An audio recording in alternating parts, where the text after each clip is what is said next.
அனைவருக்கும் இனிய காலை வணக்கம். நம்ம புதிய ஆத்திச்சூடி கவிதை வரிகளை பார்த்துட்ருக்கோம்.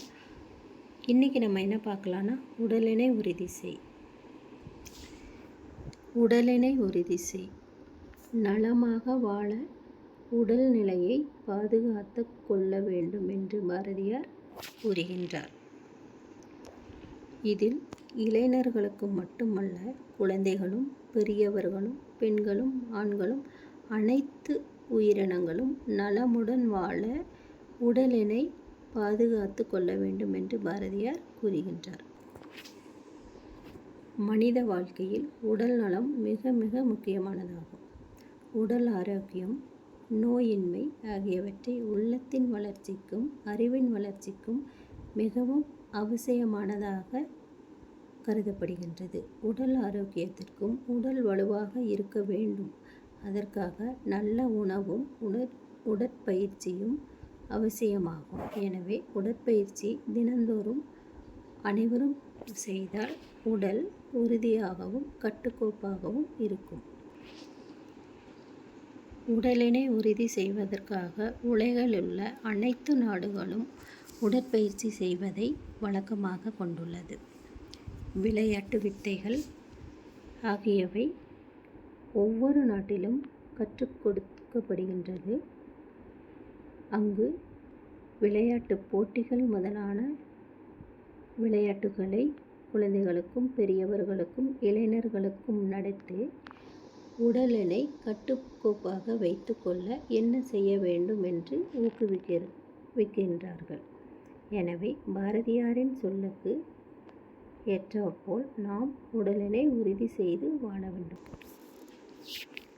உடல் உறுதிக்கும் வலிமைக்கும் நமது நாட்டு கதைகளில் சிறந்த பாத்திர படைப்புகளும் சிறந்த நிகழ்ச்சிகளும் காட்டப்பட்டுள்ளன.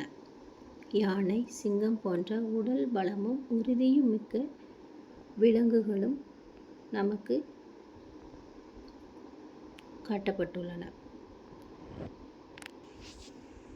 அதேபோல புராண இதிகாசங்களில் இராமாயணத்தில் ராமன், அனுமன், ராவணன் ஆகியோர் உடல் பலமும் உறுதியும் உடையவர்களாக இருந்துள்ளதை நாம் படித்து கேட்டு தெரிந்துள்ளோம். அனுமன் சிறந்த பலசாலியாகவும் புத்திசாலியாகவும் இருந்ததற்கு உடலினை கட்டுக்கோப்பாக வைத்திருந்ததே காரணமாக உள்ளது என்று கம்பர் குறிப்பிடுகின்றார். அதுபோல ராவணனும் உடல் பலமும் உள்ள பலமும் கொண்டவன் என்பது நாம் பாடப்பகுதியை வாசிப்பதின் மூலம் தெரிந்து கொள்ளலாம். மேலும் ராவணன் இமயமலையிலுள்ள கைலாக காட்டில் கட்டை விரலால் அசைத்தவன் என்றும் 1000 யானைகளை எதிர்த்து போரிடும் வல்லமை மிக்கவன் என்றும் உடல் பலத்திற்கு உதாரணமாக கூறப்படுகின்றது.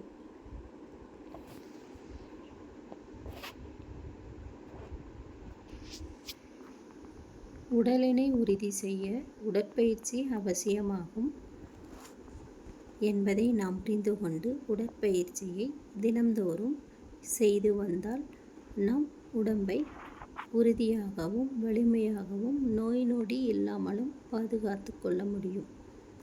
இதை நாம் மட்டுமல்லாமல் நம் குழந்தைகளுக்கும் இளைஞர்களுக்கும் கற்றுக் கொடுக்க வேண்டும்.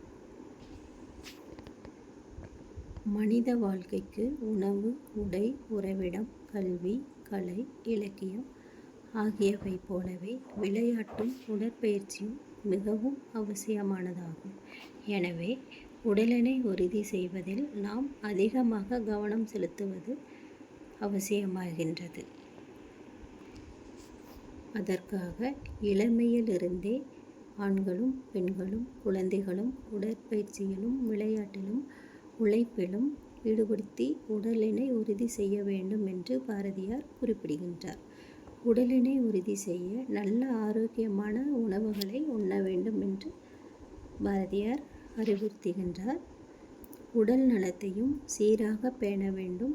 நாட்டின் சுகாதாரத்தையும் சுற்றுப்புற சூழலையும் பாதுகாக்க வேண்டிய பொறுப்பு ஒவ்வொரு இளைஞனுக்கும் உள்ளது என்று பாரதியார் குறிப்பிடுகின்றார். நல்ல காற்று, நல்ல தண்ணீரும் கிடைக்க செய்ய வேண்டும். இயற்கையை பாதுகாக்க வேண்டும். உடற்பயிற்சியினையை நாமும் நாடும் கவனமாக செய்து வந்தால் உடல் ஆரோக்கியம் பெற்று நாட்டையும் சமுதாயத்தையும் நல்ல முறையில் பேணி காக்கலாம் என்பது பாரதியாரின் அறிவுமிக்க சிந்தனையாகும். நன்றி, வணக்கம்.